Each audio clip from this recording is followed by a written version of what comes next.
ಎಲ್ರಿಗೂ ನಮಸ್ತೆ. ನಾನು ಶುಭಾ ಹೆಗಡೆ.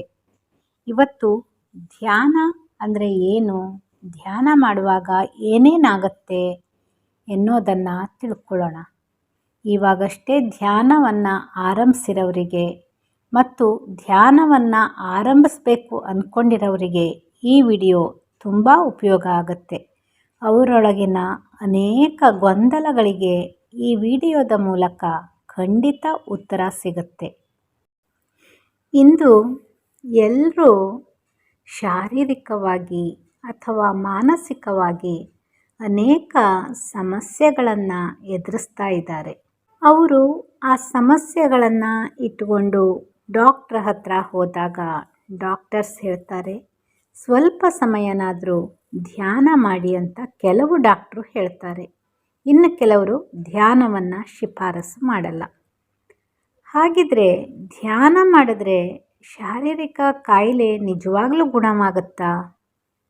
ಮಾನಸಿಕ ದುರ್ಬಲತೆ ನಿಜವಾಗ್ಲೂ ಸರಿ ಹೋಗುತ್ತಾ? ಹಾಗಿದ್ರೆ ಧ್ಯಾನದಲ್ಲಿ ಶರೀರವನ್ನು ಆರೋಗ್ಯವನ್ನಾಗಿರಿಸೋಕ್ಕೆ, ಮನಸ್ಸನ್ನು ಪ್ರಶಾಂತವಾಗಿರಿಸೋ ಅಂಥದ್ದು ಏನಾಗುತ್ತೆ ಅಂತ ತುಂಬ ಜನರಿಗೆ ಗೊಂದಲ ಆಗುತ್ತೆ. ನಿಮಗೂ ಆಗ್ತಾ ಇರಬಹುದು ಅಲ್ವಾ? ಇವತ್ತು ಏನಾಗುತ್ತೆ ಧ್ಯಾನದ ಮೂಲಕ ಎನ್ನುವುದನ್ನು ತಿಳ್ಕೊಳ್ಳೋಣ. ನಮಗೆ ಶಾರೀರಿಕವಾಗಿ ಆಗಲಿ ಅಥವಾ ಮಾನಸಿಕವಾಗಿ ಆಗಲಿ ಸಮಸ್ಯೆಗಳು ಬರ್ತಾ ಇದೆ ಅಂದರೆ ಅದಕ್ಕೆ ಉತ್ತರ ನಮ್ಮೊಳಗಡೆನೇ ಇದೆ. ಆದರೆ ನಾವು ಏನು ಮಾಡ್ತೀವಿ, ಆ ಉತ್ತರವನ್ನು ಹೊರಗಡೆ ಹುಡುಕೋ ಪ್ರಯತ್ನವನ್ನು ಮಾಡ್ತೀವಿ. ಯಾವಾಗ ನಾವು ಹೊರಗಡೆ ಉತ್ತರವನ್ನು ಹುಡುಕೋ ಪ್ರಯತ್ನ ಮಾಡ್ತೀವಿ ಆಗ ನಮಗೆ ಉತ್ತರನೇ ಸಿಗದೆ ನಾವು ಎಲ್ಲ ಕಡೆ ಅಲೆದಾಡಬೇಕಾಗತ್ತೆ. ಯಾಕೆ ಅಂದರೆ ನಮ್ಮ ಒಳಗಡೆ ಸಮಸ್ಯೆ ಬರ್ತಾ ಇದೆ ಅಂದಮೇಲೆ ಉತ್ತರನೂ ನಮ್ಮ ಒಳಗಡೆನೇ ಇದೆ ಅಲ್ವಾ? ಅದು ಹೇಗೆ ಅನ್ನೋದನ್ನು ನೋಡ್ಕೊಳ್ಳೋಣ. ಶಾರೀರಿಕ ಅನಾರೋಗ್ಯ, ಮಾನಸಿಕ ದುರ್ಬಲತೆಗೆ ನಮ್ಮ ಆಲೋಚನೆಗಳೇ ಮುಖ್ಯ ಕಾರಣ ಆಗಿರುತ್ತೆ. ನಮಗೆ ಅವುಗಳ ಅರಿವಿರಲ್ಲ. ನಮ್ಮ ಭಾವನೆಗಳ ಏರಿಳಿತಗಳಿದೆಯಲ್ಲ, ಈ ಭಾವನೆಗಳ ಏರಿಳಿತದಿಂದಾಗಿ ನಮ್ಮ ಅಂಗಾಂಗಗಳ ಮೇಲೆ, ನಮ್ಮ ನರಗಳ ಮೇಲೆ ತೀವ್ರತರವಾದ ಒತ್ತಡಗಳು ಉಂಟಾಗ್ತಾ ಹೋಗುತ್ತೆ.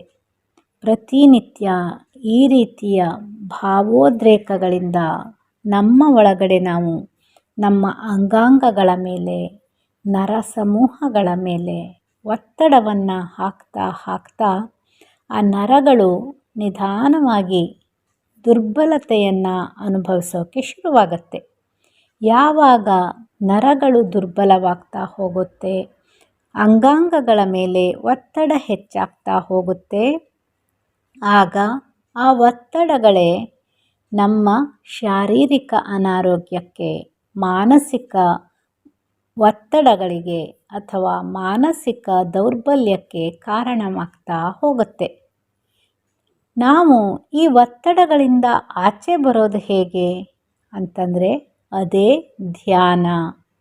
ಧ್ಯಾನವನ್ನು ಮಾಡ್ತಾ ಹೋದಾಗ ನಮ್ಮ ನರಗಳ ಮೇಲಿರೋ ಒತ್ತಡ ನಿಧಾನವಾಗಿ ಕಡಿಮೆಯಾಗ್ತಾ ಬರುತ್ತೆ. ಭಾವನೆಗಳ ಉದ್ರೇಕತೆ ಅಥವಾ ಉದ್ವೇಗ ಇದೆಯಲ್ಲ, ಅವೆಲ್ಲ ನಿಧಾನವಾಗಿ ಕಡಿಮೆಯಾಗ್ತಾ ಸಹಜ ಸ್ಥಿತಿಗೆ ಬರ್ತಾ ಹೋಗುತ್ತೆ. ಯಾವಾಗ ಭಾವನೆಗಳು ಸಹಜವಾಗ್ತಾ ಹೋಗುತ್ತೋ ಆಗ ಮನಸ್ಸಿನ ಮೇಲಿರೋ ಒತ್ತಡಗಳು ನಿಧಾನವಾಗಿ ನಿಯಂತ್ರಣಕ್ಕೆ ಬರೋಕ್ಕೆ ಶುರುವಾಗುತ್ತೆ. ಯಾವಾಗ ಮನಸ್ಸು ನಮ್ಮ ನಿಯಂತ್ರಣಕ್ಕೆ ಬರುತ್ತೋ ಆಗ ಶರೀರದ ಅಂಗಾಂಗಗಳ ಮೇಲಿರುವ ಒತ್ತಡಗಳು ಕಡಿಮೆಯಾಗ್ತಾ ಬರುತ್ತೆ. ನೋಡಿದ್ರಾ? ನಮ್ಮ ಭಾವನೆಗಳೇ ನಮ್ಮ ಶಾರೀರಿಕ ಮತ್ತು ಮಾನಸಿಕ ಆರೋಗ್ಯಕ್ಕೆ ಕಾರಣ. ಈ ಭಾವನೆಗಳನ್ನು ಅಥವಾ ಈ ಮನಸ್ಸನ್ನು ನಮ್ಮ ನಿಯಂತ್ರಣದಲ್ಲಿ ನಾವು ಇರಿಸ್ಕೊಂಡ್ರೆ ನಮ್ಮ ಎಷ್ಟೋ ಅನಾರೋಗ್ಯಗಳಿಂದ ಸುಲಭವಾಗಿ ಆಚೆ ಬರೋಕ್ಕೆ ಸಾಧ್ಯ. ಹಾಗಿದ್ರೆ ಧ್ಯಾನ ಅಂದರೆ ಏನು? ಧ್ಯಾನದಲ್ಲಿ ಏನಾಗುತ್ತೆ ಅದನ್ನು ನೋಡೋಣ. ಮೌನದ ಆಳವಾದ ಸ್ಥಿತಿಗೆ ನಮ್ಮನ್ನು ಕೊಂಡೊಯ್ಯುವ ವ್ಯವಸ್ಥೆಯನ್ನು ಅಥವಾ ವಿಧಾನವನ್ನು ಧ್ಯಾನ ಅಂತ ಕರಿತೀವಿ. ದೈಹಿಕ ಮತ್ತು ಮಾನಸಿಕ ವಿಶ್ರಾಂತಿಯನ್ನು ಹೊಂದೋಕೆ ಪ್ರಪಂಚದ ಎಲ್ಲ ಜೀವಿಗಳಿಗೂ ಕೂಡ ನಿದ್ದೆ ಬಹಳ ಅವಶ್ಯ. ಆದರೆ ಧ್ಯಾನದಿಂದ ಹೊಂದಿದ ವಿಶ್ರಾಂತಿ ನಿದ್ದೆಯಿಂದ ಪಡೆದ ವಿಶ್ರಾಂತಿಗಿಂತ ಶ್ರೇಷ್ಠವಾಗಿದೆ. ಅಜ್ಞಾನಿ ಪ್ರತಿ ದಿವಸ ನಿದ್ರಿಸ್ತಾನೆ ಮತ್ತು ನಿದ್ದೆಯಿಂದ ಹೊರಬರ್ತಾನೆ. ಯಾಕಂದರೆ ನಿದ್ದೆ ವಿಶ್ರಾಂತಿಯನ್ನು ಮಾತ್ರ ನೀಡುತ್ತೆ. ಆದರೆ ಒಬ್ಬರು ಧ್ಯಾನದ ಆಳ ಸ್ಥಿತಿಗೆ ಹೋಗೋಕ್ಕೆ ಕಲಿತ್ರೆ ಅವನು ವಿಶ್ರಾಂತಿ ಪಡಿತಾನೆ ಮತ್ತು ಅದೇ ಸಮಯದಲ್ಲಿ ಅವನ ಸಂಪೂರ್ಣ ವ್ಯಕ್ತಿತ್ವ ರೂಪಾಂತರಗೊಳ್ಳುತ್ತೆ. ಧ್ಯಾನವನ್ನು ಮಾಡ್ತಾ ಮಾಡ್ತಾ ನಮ್ಮ ಅವ್ಯಕ್ತದಲ್ಲಿ ನಮ್ಮ ನಿಜವಾದ ವ್ಯಕ್ತಿತ್ವ ಅಡಗಿರುತ್ತೆ. ಆ ವ್ಯಕ್ತಿತ್ವ ವಿಕಸನವಾಗ್ತಾ ಹೋಗುತ್ತೆ. ಧ್ಯಾನದ ಆಂತರಿಕ ವಿಧಾನ ಇಲ್ಲದೇ ಈ ರೂಪಾಂತರವನ್ನು ಸಾಧಿಸೋಕ್ಕೆ ಸಾಧ್ಯನೇ ಇಲ್ಲ. ಧ್ಯಾನದ ಮೂಲಕ ಮನಸ್ಸು ನೆಮ್ಮದಿಯ ಸ್ಥಿತಿಯನ್ನು ಪಡೆಯುತ್ತೆ. ಈ ನೆಮ್ಮದಿಯ ಸ್ಥಿತಿಯ ಮೂಲಕನೇ ನಾವು ಸಂತೋಷವಾಗಿರೋಕ್ಕಾಗತ್ತೆ. ಈಗ ಧ್ಯಾನವನ್ನು ಮಾಡಬೇಕಿದ್ರೆ ನಮಗೆ ಏನೇನಾಗತ್ತೆ ಎನ್ನುವುದನ್ನು ನೋಡೋಣ. ಹೊಸದಾಗಿ ಧ್ಯಾನವನ್ನು ಆರಂಭಿಸಿರೋರಿಗೆ ತುಂಬ ಗೊಂದಲ ಆಗುತ್ತೆ. ಯಾಕೆಂದರೆ ತುಂಬ ಶರೀರ ಏನೋ ಅನಾರೋಗ್ಯದಲ್ಲಿರುತ್ತೆ, ಮಾನಸಿಕ ಒತ್ತಡ ಇರುತ್ತೆ. ಇವೆಲ್ಲವುಗಳಿಂದ ಆಚೆ ಬರಬೇಕು ಅಂತ ಧ್ಯಾನಕ್ಕೆ ಅಂತ ಕೂತಾಗ ಧ್ಯಾನದಲ್ಲಿ ಏನೇನೋ ಆಗ್ತಾ ಇರುತ್ತೆ. ಅದು ಯಾಕಾಗತ್ತೆ ಅಂತ ಗೊತ್ತಾಗಲ್ಲ. ಅವುಗಳನ್ನು ಇವತ್ತು ತಿಳ್ಕೊಳ್ಳೋಣ. ಧ್ಯಾನವನ್ನು ಮಾಡಬೇಕಿದ್ರೆ ಕಣ್ಣು ಮುಚ್ಚಿ ನಾವು ಕೂತಾಗ ನಮ್ಮ ಶರೀರದ ಮೇಲೆಲ್ಲ ಏನೋ ಓಡಾಡ್ತಾ ಇದೆ, ಏನೋ ಹುಳಗಳು ಓಡಾಡ್ತಾ ಇದೆ ಅಂತ ಅನಿಸ್ಬೋದು.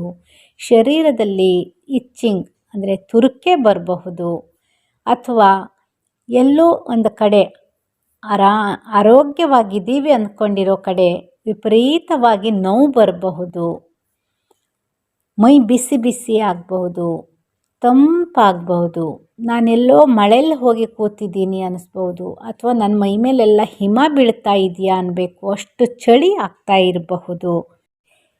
ಹೀಗೆಲ್ಲ ಆಗ್ತಾ ಇದೆ ಅಂದಾಗ ನೀವೇನು ಭಯ ಪಟ್ಕೊಳ್ಳೋದು ಬೇಕಾಗಿಲ್ಲ.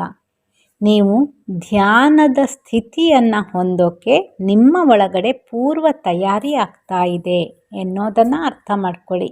ಇವೆಲ್ಲವೂ ಆಗ್ತಾ ಆಗ್ತಾ ನಿಧಾನವಾಗಿ ನಾವು ಧ್ಯಾನ ಸ್ಥಿತಿಯನ್ನು ಹೊಂದುತ್ತೀವಿ. ಅದಕ್ಕೋಸ್ಕರ ಧ್ಯಾನಕ್ಕೆ ಕುಳಿತಾಗ ಈ ರೀತಿ ಆಗ್ತಾ ಇದೆ ಅಂದಾಗ ಯಾವುದೇ ಗೊಂದಲ ಬೇಡ. ನಾನು ಧ್ಯಾನವನ್ನು ಸರಿಯಾದ ಕ್ರಮದಲ್ಲೇ ಮಾಡ್ತಾ ಇದ್ದೀನಿ, ನಾನು ಮಾಡ್ತಾ ಇರೋ ವಿಧಾನ, ಹೋಗ್ತಾ ಇರೋ ಮಾರ್ಗ ಎರಡೂ ಕೂಡ ಸರಿಯಾಗಿದೆ ಅನ್ನೋದನ್ನು ಅರ್ಥ ಮಾಡ್ಕೋಬೇಕು. ಅಯ್ಯೋ, ನಾನು ಧ್ಯಾನಕ್ಕಂತ ಕೂತ್ಕೊಂಡಿದ್ದೀನಿ, ಯಾಕೆ ಹೀಗಾಗ್ತಾ ಇದೆ ಅಂತ ಯಾವುದೇ ಭಯ ಬೇಡ. ಇನ್ನು ಧ್ಯಾನವನ್ನು ಮಾಡಬೇಕಿದ್ರೆ ಮನಸ್ಸನ್ನು ನಿಯಂತ್ರಣಕ್ಕೆ ತರಬೇಕು ಅಂತ ಕೂತ್ಕೊಂಡಿರ್ತೀವಿ. ತುಂಬ ಆಲೋಚನೆಗಳು ಬರುತ್ತಲ್ಲ, ಇದು ಯಾಕೆ ಬರುತ್ತೆ? ಈ ಆಲೋಚನೆಗಳನ್ನು ಹೇಗೆ ನಿಯಂತ್ರಿಸೋದು? ನಾನು ಹೇಗೆ ಧ್ಯಾನ ಮಾಡಬೇಕು? ಹಾಗಿದ್ರೆ ನಾನು ಧ್ಯಾನ ಮಾಡ್ತಿರೋದು ಸರಿ ಇಲ್ವಾ? ಇಷ್ಟೊಂದು ಆಲೋಚನೆ ಬರುತ್ತಲ್ಲ, ಈ ಆಲೋಚನೆನ ನನ್ನ ಹತ್ರ ಕಂಟ್ರೋಲ್ ಮಾಡ್ಕೊಳ್ಳೋಕ್ಕೆ ಸಾಧ್ಯ ಆಗ್ತಾ ಇಲ್ಲ. ತುಂಬ ದಿವಸದಿಂದ ಪ್ರಯತ್ನ ಮಾಡ್ತಿದ್ದೀನಿ. ನಾನು ಪ್ರಯತ್ನ ಪಟ್ಟಾಗೆಲ್ಲ ನನಗೆ ತಲೆನೋವು ಬಂದುಬಿಡುತ್ತೆ. ಧ್ಯಾನ ಮಾಡೋಕ್ಕೆ ಕೂತ್ರೆ ವಿಪರೀತವಾಗಿ ತಲೆನೋವು ಬರುತ್ತೆ ಅಂತ ತುಂಬ ಜನರು ಹೇಳೋದನ್ನು ಕೇಳಿರ್ತೀವಿ. ಅದಕ್ಕೋಸ್ಕರ ನನಗೆ ಧ್ಯಾನ ಅಂದರೆ ಭಯ ಆಗುತ್ತೆ ಅಂತಾರೆ. ಇನ್ನು ಕೆಲವರು ತುಂಬ ಆಲೋಚನೆ ಬರುತ್ತೆ, ಅದಕ್ಕೋಸ್ಕರ ನನಗೆ ಧ್ಯಾನ ಮಾಡಬೇಕನ್ಸುತ್ತೆ ಆದರೆ ಮಾಡಲ್ಲ ಅಂತ ಹೇಳ್ತಾರೆ. ಆದರೆ ನೀವು ಯಾವಾಗ ನಿಮ್ಮ ಆಲೋಚನೆಗಳನ್ನು ಪ್ರಯತ್ನಪೂರ್ವಕವಾಗಿ ನಿಯಂತ್ರಿಸೋಕೆ ಹೋಗ್ತೀರಾ, ಆಗ ನಿಮಗೆ ತಲೆನೋವು ಆರಂಭ ಆಗುತ್ತೆ. ಆಲೋಚನೆ ಬರ್ತಾ ಇದ್ದರೆ ಉಸಿರಾಟ ಗಮನಿಸ್ಬಿಡಿ, ಕಂಟ್ರೋಲ್ ಮಾಡೋಕ್ಕೆ ಹೋಗಬೇಡಿ. ಒಂದು ಆಲೋಚನೆ ಬರ್ತಾ ಇದ್ದರೆ ಆ ಆಲೋಚನೆಗೆ ಇನ್ನೊಂದು ಆಲೋಚನೆಯನ್ನು ಸೇರಿಸ್ತಾ ಹೋಗಬಾರ್ದು. ಆಲೋಚನೆ ಬರ್ತಾ ಇದೆ ಅಂದ ತಕ್ಷಣ ನಮ್ಮ ಉಸಿರಾಟದ ಮೇಲೆ ನಾವು ಗಮನ ಇಟ್ಟುಬಿಟ್ರೆ ಆ ಆಲೋಚನೆ ಅಲ್ಲೇ ನಿಂತು ಬಿಡತ್ತೆ. ಮತ್ತೆ ನಾವು ಆ ಉಸಿರಾಟವನ್ನೇ ಗಮನಿಸೋದನ್ನು ಮುಂದುವರಿಸ್ತಾ ಹೋದಾಗ ನಿಧಾನವಾಗಿ ಆಲೋಚನಾರಹಿತ ಸ್ಥಿತಿನ ಹೊಂದೋಕ್ಕಾಗತ್ತೆ. ಆರಂಭದಲ್ಲಿ ಸ್ವಲ್ಪ ದಿವಸ ಆಲೋಚನೆ ಬರುತ್ತೆ ಅಂದರೆ ಬರಲಿ ಬಿಡಿ, ಏನು ಬೇಜಾರು ಮಾಡ್ಕೋಬೇಡಿ. ಯಾಕೆ ಅಂದರೆ ಆಲೋಚನೆಗಳು ಬರ್ತಾ ಇದೆ ಅಂದರೆ ಅದು ಕೂಡ ನಾವು ಧ್ಯಾನದ ಪೂರ್ವ ತಯಾರಿಯಲ್ಲಿದ್ದೀವಿ ಅಂತ ಅರ್ಥ. ಯಾಕೆಂದರೆ ನಮ್ಮೊಳಗಡೆ ಆಲೋಚನೆಗಳ ದೊಡ್ಡ ಗೋಡೌನ್ ಇದೆ. ನಾವು ಹುಟ್ಟಿ ಇಷ್ಟು ವರ್ಷ ಆಗಿದೆಯಲ್ವಾ, ಚಿಕ್ಕಂದಿನಿಂದ ನಮ್ಮ ಒಳಗಡೆ ಅನೇಕ ಆಲೋಚನೆಗಳನ್ನು, ಲಕ್ಷಾಂತರ ಕೋಟ್ಯಾಂತರ ಆಲೋಚನೆಗಳನ್ನು ತುಂಬಿಸಿರ್ತೀವಿ. ಒಂದು ದಿವಸಕ್ಕೆ ಅದೆಷ್ಟೋ ಸಾವಿರಾರು ಆಲೋಚನೆಗಳು ನಮ್ಮ ಒಳಗಡೆ ಬರುತ್ತೆ ಅಂದಾಗ ನಾವು ಇಷ್ಟು ವರ್ಷ ಜೀವಿಸಿದ್ದೀವಲ್ಲ, ಎಷ್ಟು ಆಲೋಚನೆಗಳನ್ನು ತುಂಬಿಸಿರ್ತೀವಿ ಅಲ್ವಾ. ಆ ಆಲೋಚನೆಗಳು ಖಾಲಿಯಾಗ್ತಾ ಇರುತ್ತೆ. ಆ ಖಾಲಿಯಾಗೋಕ್ಕೆ ನಾವು ಬಿಟ್ಟು ಬಿಡಬೇಕು. ಸ್ವಲ್ಪ ಸಮಯದವರೆಗೆ ಆ ಆಲೋಚನೆಗಳೆಲ್ಲ ಖಾಲಿಯಾಗ್ತಾ ನಿಧಾನವಾಗಿ ನಾವು ಹಂತ ಹಂತವಾಗಿ ಧ್ಯಾನ ಸ್ಥಿತಿಯನ್ನು ಹೊಂದೋಕ್ಕೆ ಆರಂಭಿಸ್ತೀವಿ.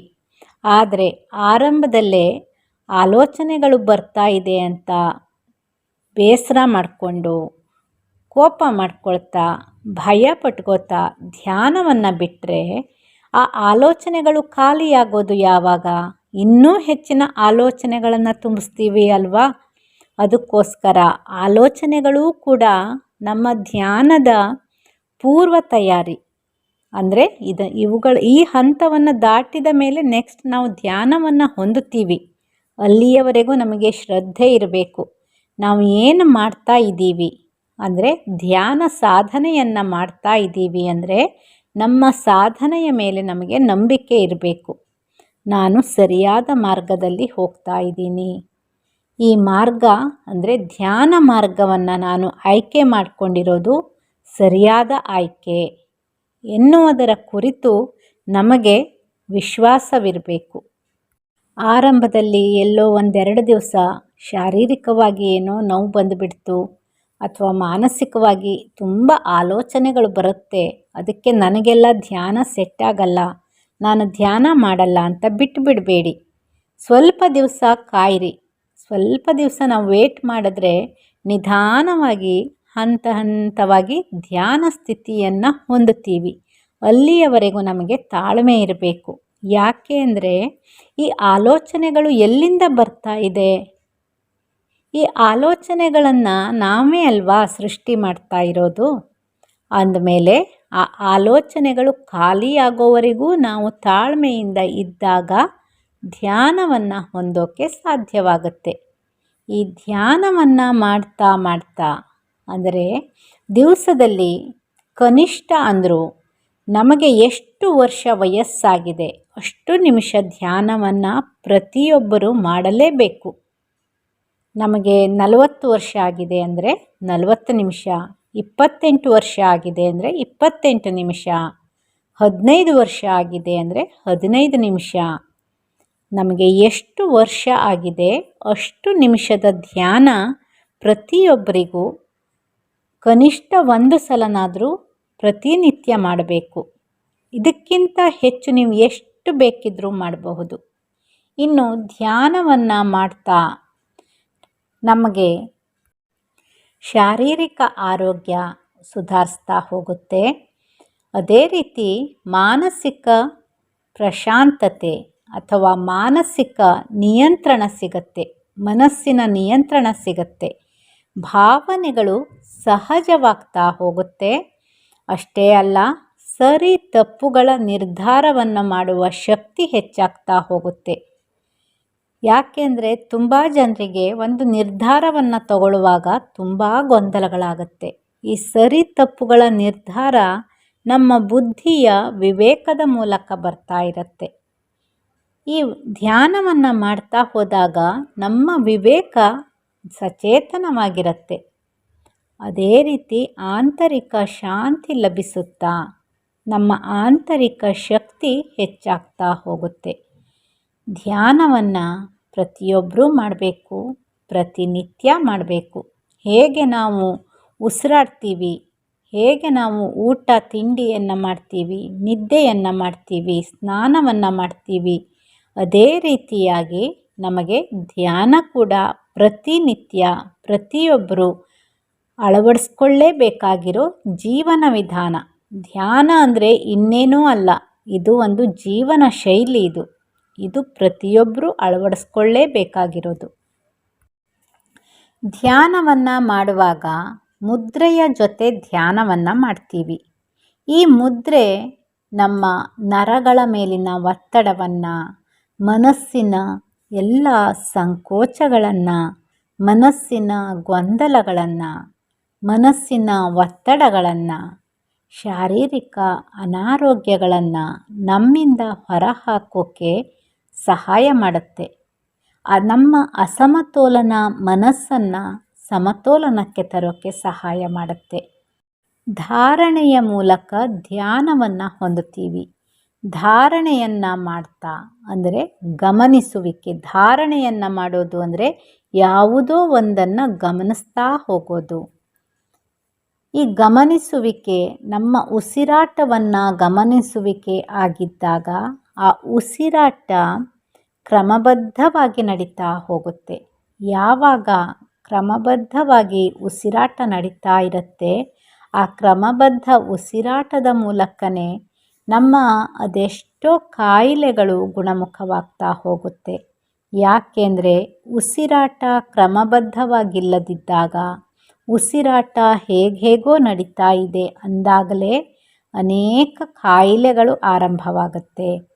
ನಾವು ಗಮನವಿಟ್ಟು ಉಸಿರಾಡ್ತಾ ಹೋದಾಗ ನಮ್ಮ ಉಸಿರಾಟ ಕ್ರಮಬದ್ಧವಾಗುತ್ತಾ ನಮ್ಮ ಶರೀರ, ಮನಸ್ಸು, ಭಾವನೆಗಳ ಆರೋಗ್ಯ ಕೂಡ ಕ್ರಮಬದ್ಧವಾಗಿ ಸಮತೋಲನದಲ್ಲಿ ಇರಿಸ್ಕೊಳ್ಳೋಕ್ಕೆ ಸಹಾಯವಾಗುತ್ತೆ.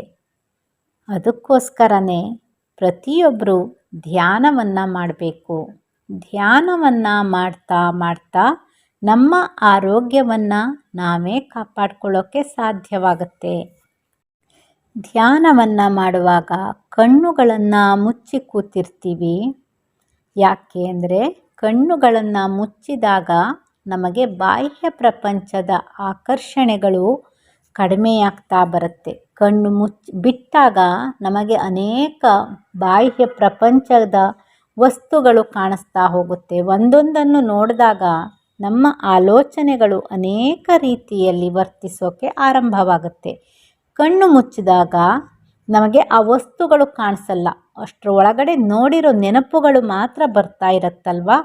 ಆಗ ನಿಧಾನವಾಗಿ ಆಲೋಚನಾರಹಿತ ಸ್ಥಿತಿಯನ್ನು ಹೊಂದೋದು ಸುಲಭವಾಗುತ್ತೆ. ಅದೇ ರೀತಿಯಾಗಿ ಧ್ಯಾನವನ್ನು ನಾವು ಸುಖಾಸನ ಹಾಕಿ ಕೂತು ಮಾಡಿದಾಗ ನಮ್ಮ ಮೂಲಾಧಾರ ಚಕ್ರದಿಂದ ಸಹಸ್ರಾರ ಸ್ಥಿತಿಯವರೆಗಿನ ಎಲ್ಲ ಚಕ್ರಗಳು ಕೂಡ ಅಲೇನಾಗ್ತಾ ನಮ್ಮ ಆಂತರಿಕ ಶಕ್ತಿ ಅಂದರೆ ನಮ್ಮ ಶಕ್ತಿಯ ಸಂಚಾರ ನಮ್ಮ ಚಕ್ರಗಳಲ್ಲಿ ನಮ್ಮ ಆಂತರಿಕ ಶಕ್ತಿ ಸಂಚಾರವಾಗ್ತಾ ಇರುತ್ತೆ. ಒಂದೊಂದು ಚಕ್ರಗಳು ಕೂಡ ನಮ್ಮ ಶಕ್ತಿಯ ಕೇಂದ್ರವಾಗಿದೆ. ಈ ಒಂದೊಂದೇ ಚಕ್ರಗಳ ಮೂಲಕ ಶಕ್ತಿಯು ಎಲ್ಲ ಅಂಗಾಂಗಗಳನ್ನು ಸಮರ್ಪಕವಾಗಿ ತಲುಪೋಕೆ ಸಾಧ್ಯವಾಗುತ್ತೆ. ಅದಕ್ಕೋಸ್ಕರನೇ ಧ್ಯಾನವನ್ನು ಮಾಡುವಾಗ ಸುಖ ಸ್ಥಿರ ಆಸನ ಅಂತ ಹೇಳ್ತೀವಿ. ನಮಗೆ ಹಿತವಾಗುವಂತೆ ಕೂತ್ಕೋಬೇಕು. ಅದೇ ರೀತಿ ಮನಸ್ಸನ್ನು ಸ್ಥಿರವಾಗಿಟ್ಕೋಬೇಕು. ನಾವು ಇಲ್ಲಿದ್ದು ನಮ್ಮ ಮನಸ್ಸನ್ನು ಇನ್ನೆಲ್ಲೋ ಕಳಿಸಿ ನಾವು ಮಾಡೋದು ಧ್ಯಾನವಾಗಿರಲ್ಲ. ಅದು ಧ್ಯಾನದ ಪೂರ್ವ ತಯಾರಿಯಷ್ಟೇ ಆಗಿರುತ್ತೆ.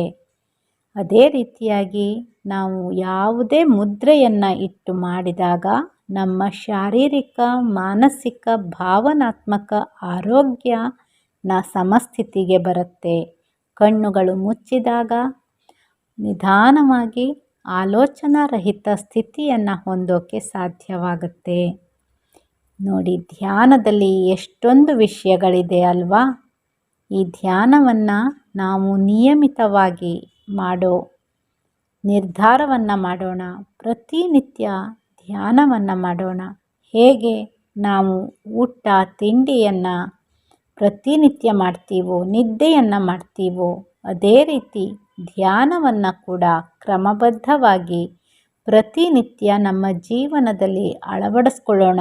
ನಮ್ಮ ಅದೆಷ್ಟೋ ಮನೋದೈಹಿಕ ಕಾಯಿಲೆಗಳಿಂದ ಹೊರಬಂದು ಆನಂದಮಯ ಜೀವನವನ್ನು ನಡೆಸೋಣ. ಹಾಗೆ ವಿಡಿಯೋನ ಸಬ್ಸ್ಕ್ರೈಬ್ ಮಾಡೋಕ್ಕೆ ಮರಿಬೇಡಿ. ಲೈಕ್ ಮಾಡಿ, ಹೆಚ್ಚು ಶೇರ್ ಮಾಡಿ, ನಿಮ್ಮ ಅಭಿಪ್ರಾಯಗಳನ್ನು ಕಮೆಂಟ್ ಮೂಲಕ ತಿಳಿಸಿ. ಧನ್ಯವಾದಗಳು.